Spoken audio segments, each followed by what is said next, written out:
What if a planet does not need a star? Every world you have ever heard of belongs to one. Earth has the sun. Mars has the sun. Every planet on that poster in your old classroom is tied to something bright. Now take the star away. No sunrise, no seasons, no year, because there is nothing left to go around. Just a cold world falling through the dark forever. Those are real. We have been catching them for years. Here is the part that never makes the headline. Until now, nobody on Earth could tell you how heavy a single one of them was. Not one, not even roughly. In the next few minutes, you will find out how you weigh something that gives off no light and passes by once and never comes back. Why the trick needed two eyes 1,000,000 kilometers apart. What an empty gap in the data was hiding all along. And why this world almost certainly did not leave home on its own. Because that is the real question hiding underneath all of this. Was it born alone in the dark, or did it once have a sky? Hold the thick glass base of an empty bottle up in front of a streetlight. The light does not just pass through, it smears and it swells, and for a moment the lamp looks brighter than it is. Space does that too. Anything with mass bends the space around it, and light has to follow the bend. Aim a heavy object at a distant star, and you get a lens made of gravity. Astronomers call it microlensing. This is where the usual explanation goes wrong. People say gravity pulls on light because light has weight. That is not it. The light is going perfectly straight. The road underneath it got bent. Einstein worked this out, and then wrote it off. In a short paper in 1936, he said the alignment needed was so unlikely that there was no hope of ever seeing it. Telescopes now catch a couple thousand of these events every year. And the length of the flash tells you something. A star passing in front of another star lights it up for weeks, sometimes months. When the lens is small, the whole show is over in under a day.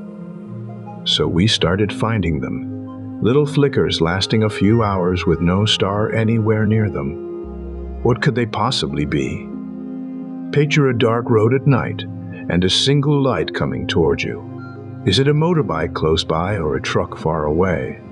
From where you stand, the two look identical. Gravity lenses have exactly that problem, and it has a name: the mass-distance degeneracy.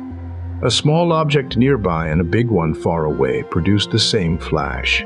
One measurement, two answers. So for more than a decade, every one of these lonely worlds sat behind that wall. We could count them. We could not weigh one.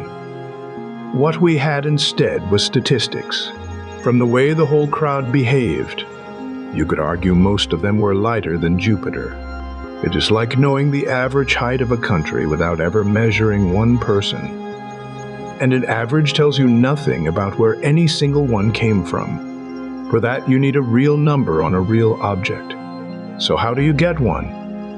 Hold your thumb up at arm's length. Close your left eye and look at it. Now switch eyes. Your thumb jumps sideways against the wall behind it and nothing actually moved. That jump is called parallax, and it is the oldest distance trick we have. The size of the jump depends on two things: how far apart your eyes are and how far away your thumb is. Know one and you get the other. In 1838, a German astronomer named Friedrich Bessel used the widest pair of eyes anyone had. He watched one star in summer and the same star in winter, using the whole width of Earth's orbit as the gap. That gave us the first real distance to a star. The same trick works on a gravity lens. Watch one flicker from two places at once and the two versions will not match. One peaks a little earlier than the other. Measure that mismatch in the wall between mass and distance comes down. There is a catch. For a lens this small, the two eyes cannot both be on Earth. Chile and South Africa are thousands of kilometers apart, and that is nowhere near enough. You need to get off the planet. And here is the strange good luck at the heart of this story. There was already a spacecraft out there. It was not looking for planets. It was not able to point where anyone asked. Its job was a map. For over 10 years, it sat at a balance point in space and spun slowly, sweeping the same sky over and over to pin down the positions of nearly 2 billion stars. That balance point sits about 1.5 million kilometers behind us on the night side of Earth, 4 times farther away than the Moon. As a second eye, it is close to perfect. There was one problem. That spacecraft could not be redirected. It spun on its own schedule, and once it had looked at a patch of sky, it would not come back for about a month. If you like this kind of story, real science quietly cracking a problem everyone had given up on, subscribe and stick around. We dig up a new one every week. Now think about that for a second. How do you catch a flash that lasts a few hours with a telescope that looks once a month? You do not. A month later, the whole thing is long over and the star is back to normal. Which is why nobody had ever tried this on an object like it. Unless the geometry is freakish, this one was. The star sat almost side onto the axis. The spacecraft was slowly tipping around, and that kept dropping it back into view. Instead of 1 look a month, it got 6 looks in 16 hours. And the first of them landed almost exactly on the peak of the flash. Louis Pasteur had a line about this. In the field of observation, chance favors only the prepared mind. Nobody arranged any of it. But telescopes in Chile and South Africa and Australia were already sweeping that patch several times an hour. Which brings us to the gap. Take every one of these events and line them up by the size of the ring gravity draws on the sky. Stars sit at the big end, failed stars just below them.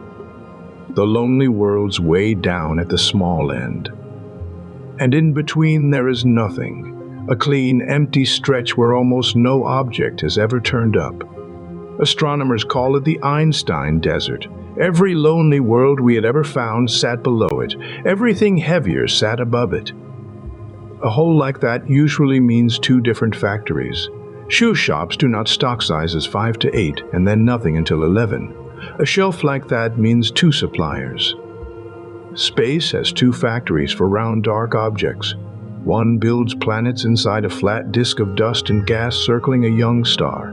The other collapses a cloud straight into a failed star that never got hot enough to shine. The desert is the seam between them. So an object landing right in the middle of that seam would settle an argument that had been running for years. Nothing had ever landed there. Then in May of 2024, something did. So how much does a world with no sun actually weigh?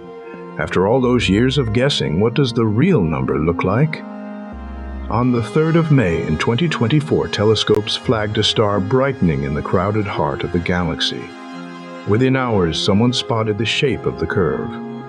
It was rounded at the top rather than sharp, and that only happens when the lens crosses the face of the star. The star being lensed is an old red giant near the galactic center, swollen to about 30 times the width of our Sun. It sits roughly 25,000 light years away. It doubled in brightness and then faded in under a day. The ring of light that gravity drew around the invisible object was absurdly small. Picture a coin and walk away from it until you're 2/3 of the way to the Moon. That is what they measured. Then the spacecraft's 6 points came in. Same flash, same height. But the peak arrived about 2 hours later than it did on the ground. 2 hours inside an event that lasted less than a day. That is the thumb jumping. One eye on Earth, one eye 1.5 million kilometers out, and the size of the jump is exactly what the mass distance wall had been hiding all along. The object weighs about 1/5 of Jupiter. That puts it just under Saturn. 95 Earths of gas, and so light for its size that it would float in a big enough bath of water. It is the first free-floating world anywhere with a mass measured directly rather than guessed at, and it landed in the desert, not below it with the other 9, right in the empty middle where nothing had ever been. So which factory made it? Here is where the number does the work. The cloud collapse route, the one that makes failed stars, does not seem to produce anything under about 1 Jupiter. Deep surveys of star nurseries bottom out around 3. This object sits well below that floor, which leaves the other factory. It formed the ordinary way, in a disk of dust and gas going around a young star. It had a sun, it had a sky, and then something threw it out. That something is almost always a sibling. Young systems are crowded, and the giants inside them tug at each other until one gets flung. We used the same trick on purpose. Voyager stole speed from Jupiter and left the solar system with it. The kicks are not violent by cosmic standards. A shove between planets around a single star gives a few kilometers a second. A system with 2 stars in the middle throws harder, around 10. This one is moving oddly compared to its neighbors. That last part is a hint and nothing more. Only a handful of these objects have ever had their motion measured. It could just as easily be an ordinary system that shoved harder than usual. The weight is solid. The family history is not. The full study is linked in the description. It is about 10,000 light years from here, less than half as far as the star it drifted in front of. It will never cross that star again. Nobody gets a second look. And here is the thing that should sit with you.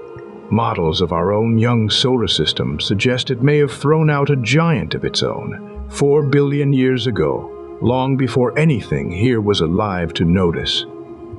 So when you look up tonight, remember that the map is wrong in a quiet way. The dark between the stars is not the empty part. It is where some of the neighbors live.